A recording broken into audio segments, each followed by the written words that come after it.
Hi guys, welcome back to the channel. This is Nasa's Thread. Today on the channel, I'll be showing you how to make a butterfly button-down gown with ruffles by the side. If something you're interested in, keep watching and let's get right into this. So these are the fabrics we'll be using for this project. I have this fabric here. I think it's an organza. And then I have my Ankara. I have 3 yards of Ankara that I'll be using for this project. And my other tools, my chalk, my tape, my rule, and my scissors. Okay. So the first thing I did was to go ahead to fold my fabric into two. I'll be cutting out the back of this firstly before cutting at the front. So I'm just ensuring that I have enough. So to know the width you need for the front, go ahead and divide the largest part, which is your hip, by 4 and then add extra inches to that, okay, as much as the allowance you need. So I did that and I just marked a line at my starting line at the top, and I'm going to mark the full length of where I want my gown to stop. Now this gown, it's not going to be maxi, meaning it's not getting to the floor, okay, it's not a floor length kind of gown. It's going to be just below my knee area, just below the knee area. So I just marked where I wanted this to end, and then I added an extra inch for my hemming at the bottom right there. So I'm just going ahead to roll a line, right? So we have that down. Now remember, this is a butterfly gown. So what we'll do is to just mark our neckline for this. So for the back, we'll be using a neck width of 3 inches against a neck depth of 1 inch. Now remember, it is going to be buttoned down in front, and we're going to have a collar for this. So you don't need your neck to be too open around that area. So even if we're using 1 inch for the neck depth, we're still going to, there'll still be an easy way to wear this because the front part of this will be open. So I hope you understand that. So I just went in with my free hand to curve the mark I made together like so, as you can see. All right, then from there I'm going to determine how much I want for my sleeve. Now you can go ahead and mark half of your shoulder measurement for sleeve and then add the length you want for your sleeve, or you can just take the measurement from your the back of your neck to where you want your sleeve to end. Now also note that we'll be adding ruffles to this, so you take away the length you want your ruffles to be. All right, so I want my ruffles to be 9 inches. I'm going to minus 9 inches from what I want for my full length.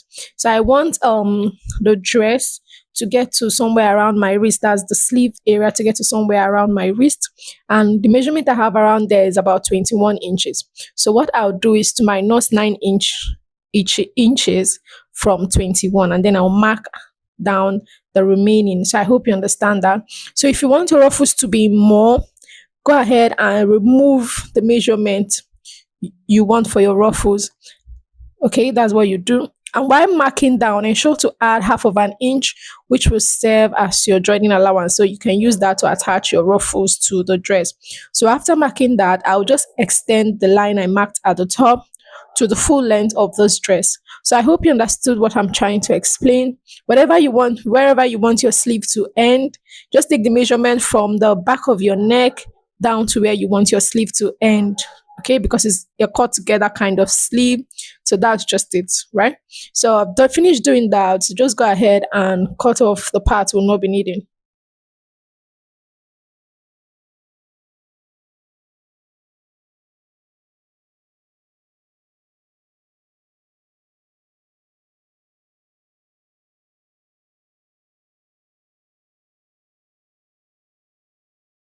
So after cutting it out, I'll just keep this aside, okay, for now.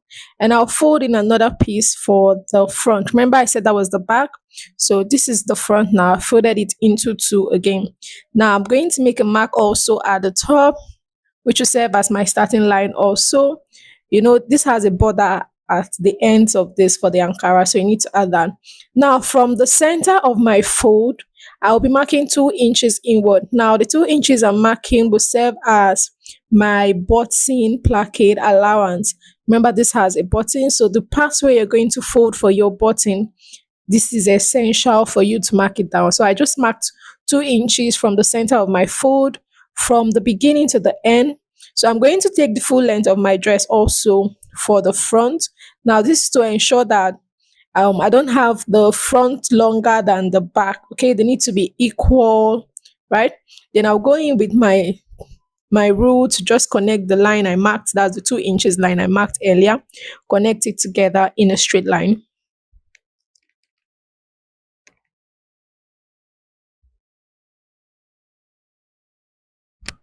Okay, so I've marked that. Now we're going to be marking 1 inch again, which will serve as the button overlap allowance, more like an overlap allowance in front.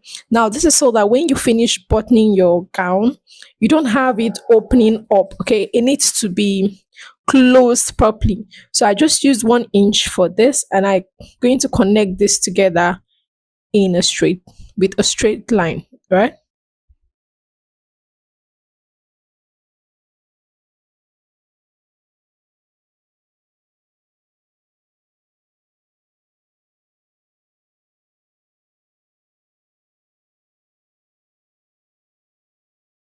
Okay, so we have that down. We have our button placket allowance, we have our button overlap allowance. All right, so this is folded. The fold here is closed. Okay, so later on we'll go ahead and open that up. So I'm placing my back piece on top of it. Now you need to ensure that the length, they're matching perfectly. All right, and then you need to place your back piece to be after your overlap allowance line. So you can see how I placed mine. It's after the last line. That's 1 inch line, which I marked earlier on this, right? So I'm just marking the neckline I have at the back again. I just marked that. That's the neck width. So we're going to be having the same neck width for the front and the back. After doing that, I'm going ahead with my scissors to just trace out exactly what I have at the back. Now, the difference between the front and the back is that the front is going to have a button, okay? And you need to have an overlap allowance in front so that the button area of your front is not opening, right? So I just went ahead to trace what I have at the front also. Now I'm going to go down by 1.5 inches for my shoulder slant. I didn't slant this earlier on while cutting the back, but I'll be doing this together with the front. So I just placed them together and I went down by 1.5 inch at the end and just made a slant right there. Remember, our shoulder is slanted, it's not straight. So this is important. And after doing that, I just took that out and then I'll also trace the down, ensuring it is equal. So we have our front and back piece now. So for the neck width of the front, I'll be using 3 inches for my front. You can also use 2.5 inches. Now it depends on the neck measurement of the person you're making the dress for. I advise you take the measurements, okay, so that you know the measurement to use around there so that it is comfortable. And even after buttoning that area, the person is not feeling choked up. Okay, it should be comfortable around the neck area. So we finished cutting for the front. I will just take off the back now. So what I want to do for my front piece is just to make notches at the lines. Now make a notch at my button placket allowance. I'll make a notch at my overlap allowance. I just wanted to indicate those points. Okay, then I'll go ahead to split this into two.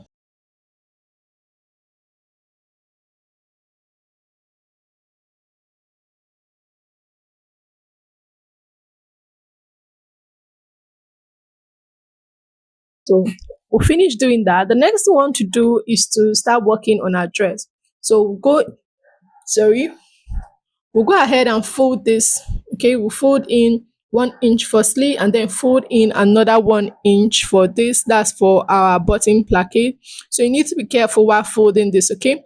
So just fold this by 1 inch and then fold it again and then stitch it down. So this is what it looks like after I finished. And I went ahead to just join my shoulders together by 1/2 inch, okay? So the next thing I want to work on is the collar. So to do that, I'll be taking the measurement we have around the neck area. Okay. So I'll take the measurement from the back of the neck, that's the midpoint of my neck, to where I have the joining, that's the shoulder joining. Firstly, to get what I have at the back, and then I will take the measurement for what I have at the front. Okay, so I'm taking the measurements differently. I took that for the back, that's from my center back to the sides where I joined the shoulders, and then I'm taking that off the front. So I have this fold. Okay, now for the collar, gone ahead to fold the paper into two for my pattern, and I just drew the line at the bottom there. So the first thing I would do is to go ahead and mark the measurement I got from the back, which is 3.5 inches, and that of the front, which is 5 inches. Okay, so that's what I had. From that point, I'll go up by half of an inch, and I'll mark it down there. Okay, and then slant it to meet the first mark I made, like so.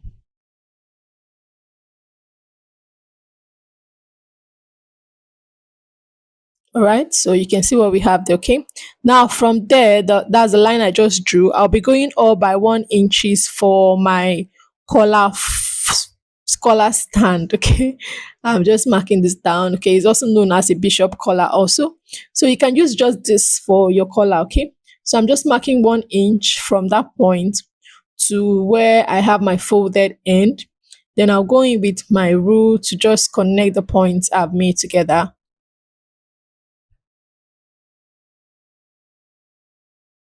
So you need to use a curve rule for this part, because you notice that the lines or the points are not straight. So you need to follow through with that also, and then use a curve rule, ensuring it goes with the flow of the points you made. Okay.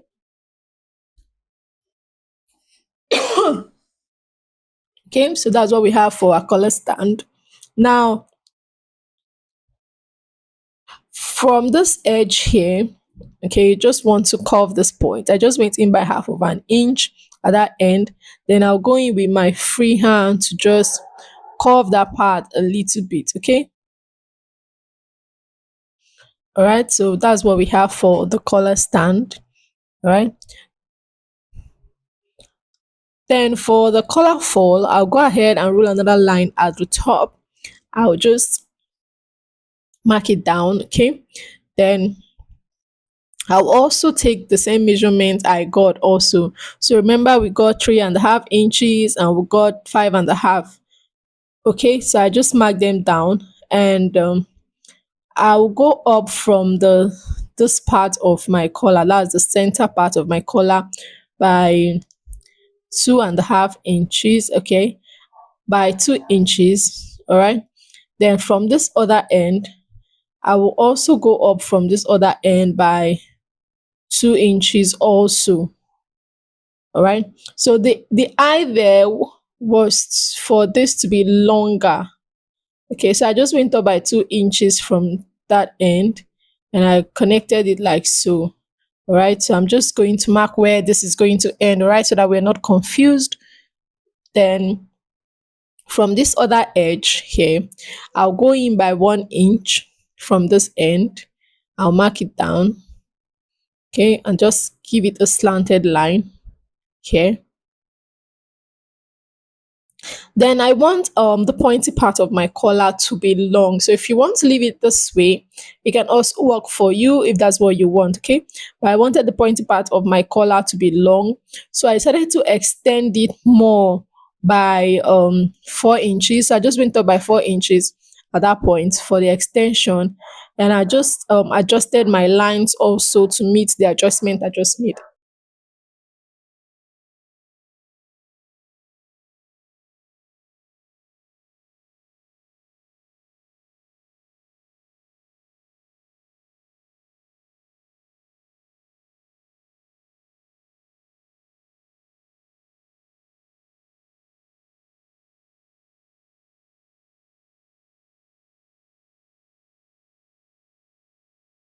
I'll go ahead and use my curve rule to curve this to meet this other point, like so. Like I said, if you don't want yours to be pointed, you can just work with what you have instead of using more allowances like I did for mine, you can just use 2.5 inches at the open ends of your collar. So you can see how curved this mine is looking. Okay, that was what I wanted. I wanted this to have a little bit of character. Okay, I just went ahead to cut them out, and this is what it looks like. Okay, so I'll cut this out on my fabric. So I've cut this out on my fabric, and I ensured I left half of an inch around this. You can see how this looks like after I did that. Now I'm going to be cutting it out on my stay, my paper stay. So you can use a collar gum for yours if you have, but I'm using it a paper stay because I didn't want this to be too hard, right? So I'll just fold this up again into two, and I just went ahead to fold my paper stay into two. Okay, and ensure that it's enough for what I wanted, and then I'll place my pattern on top of it. I'm just going to pin my pattern on top of it so that it stays in place, and do the same thing for the other piece of my pattern. Place it down, ensure it stays in place, and go ahead and cut it out. Now for the stay, I will not be adding any allowances to this like I did for the fabric. Now remember, the fabric I added half of an inch. For the stay, I will cut exactly what I have on my paper. Okay, that's what I have on my pattern. I will go with exactly what I have on my pattern, leaving no difference between them. All right, so I ensured I pin this properly so that it stays put, and I'll just go in and cut it out.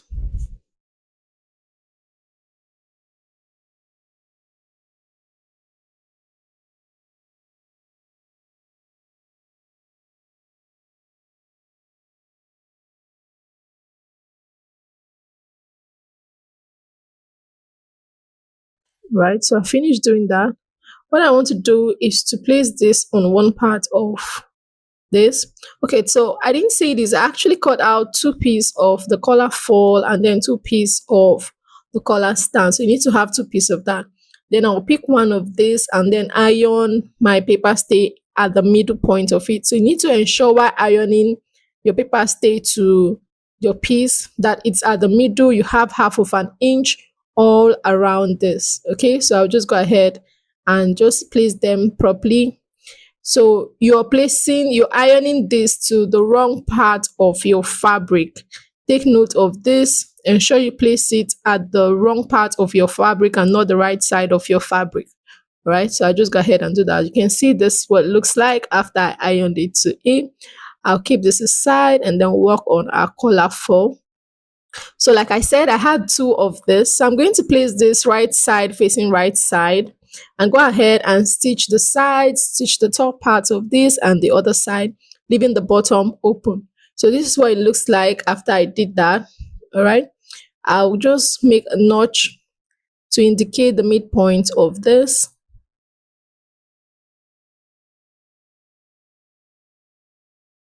All right. Then I'll also make a notch on the other piece of my collar stand. So I'll just make notches to indicate my midpoint. Now this is because we'll be attaching them together now.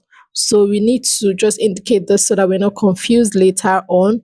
So we're just going to place this, make notches at those points. Then we're going to start placing it together. Okay. So you're going to be placing the right side facing up, that's facing you, and then bring in your collar fold, place it together, ensuring that the points where you notch are matching perfectly. Okay, you can see how I'm placing this.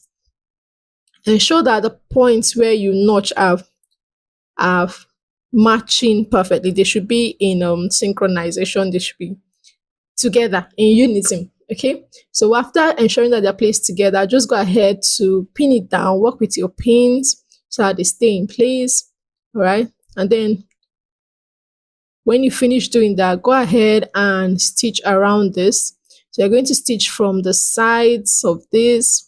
Okay, stitch the bottom part and down to the other side. So ensure while you're stitching that they are all together. All right, so this is what it looks like after I finished. You can see our collar is ready to be attached.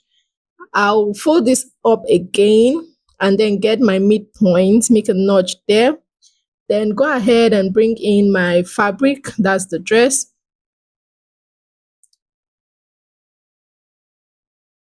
All right.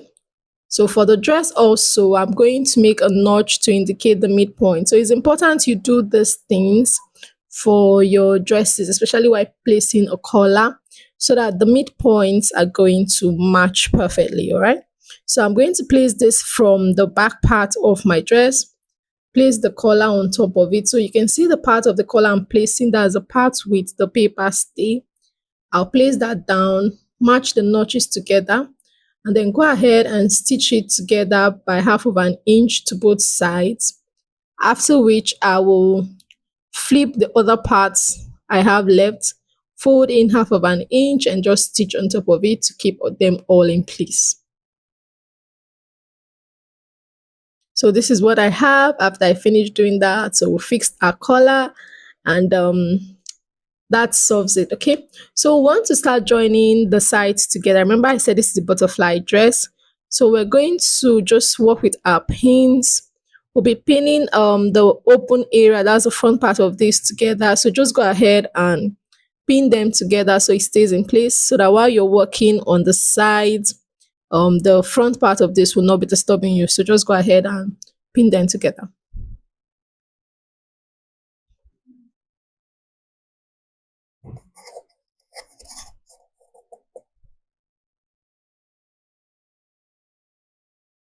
So after that, just go ahead and fold this up into two, ensure that equal while you're folding, then ensuring that the front part is facing you.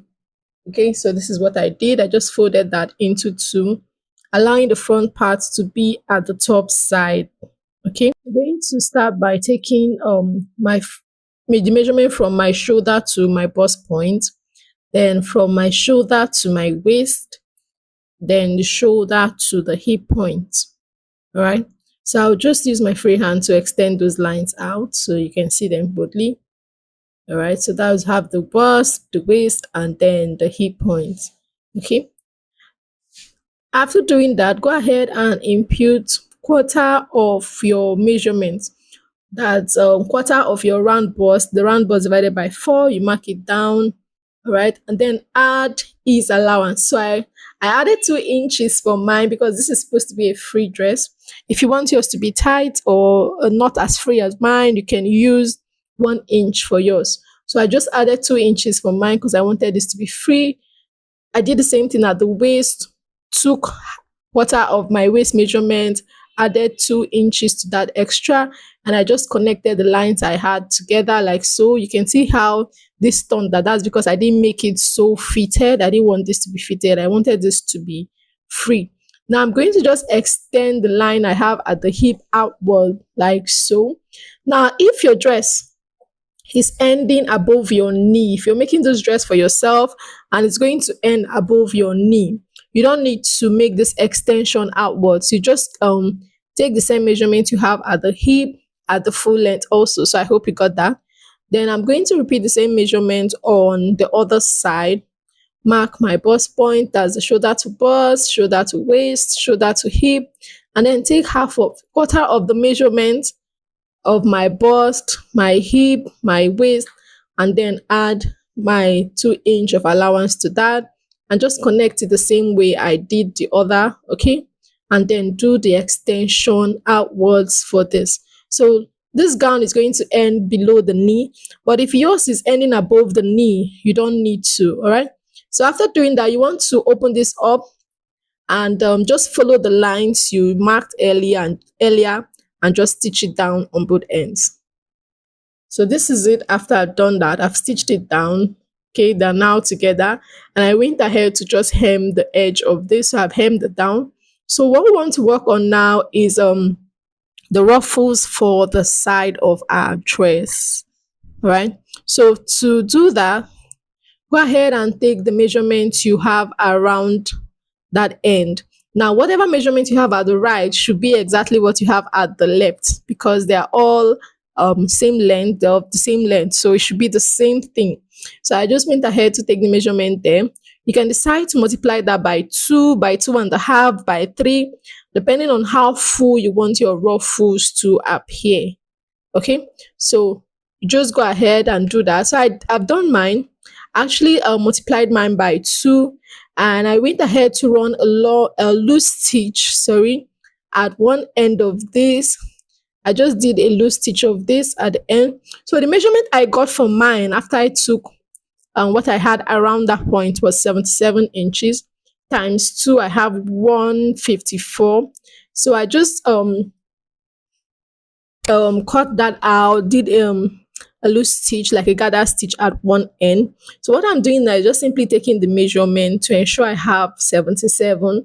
So if you don't have for yours, if you don't have it, go ahead and adjust till you have exactly what you have around yours. So the the length of your ruffles will depend on the length of your gown. So if your gown is short, you have a shorter length of ruffles. If your gown is long, you have a longer length of ruffles. So it totally depends on what you have for yours. So I just went ahead to adjust mine, adjust it, take measurement. That's what I was doing. I'll adjust it. I'll take the measurement of what I had there to check if I've gotten up to 77 inches like I needed for this. All right.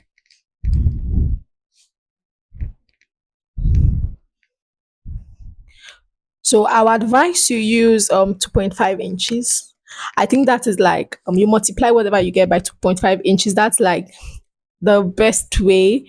It's going to give you enough ruffles, and it's going to come out perfectly. Okay, though I used 2 inches for mine, I would advise you use 2.5 inches. You can also use 3 inches if you want yours to be fuller, or if the person you're making the dress for wants theirs to be fuller, you can use to 3 inches or 3.5 inches, whatever works for you, whatever you want. All right. So after doing that and ensuring I had enough for what will um go around the dress, I'm going to bring in my dress right now.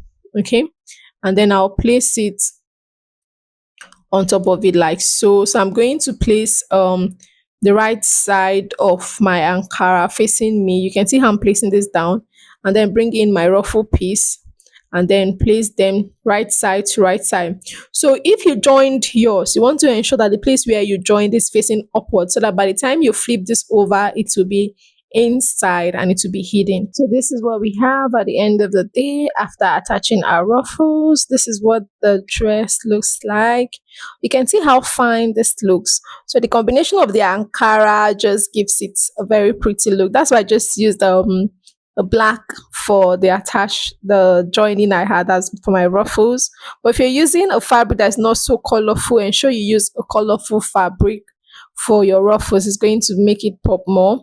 So thank you for watching my video. Give this video a thumbs up if you're still here, and subscribe to the channel if you're here to subscribe to the channel. Don't forget to like, share,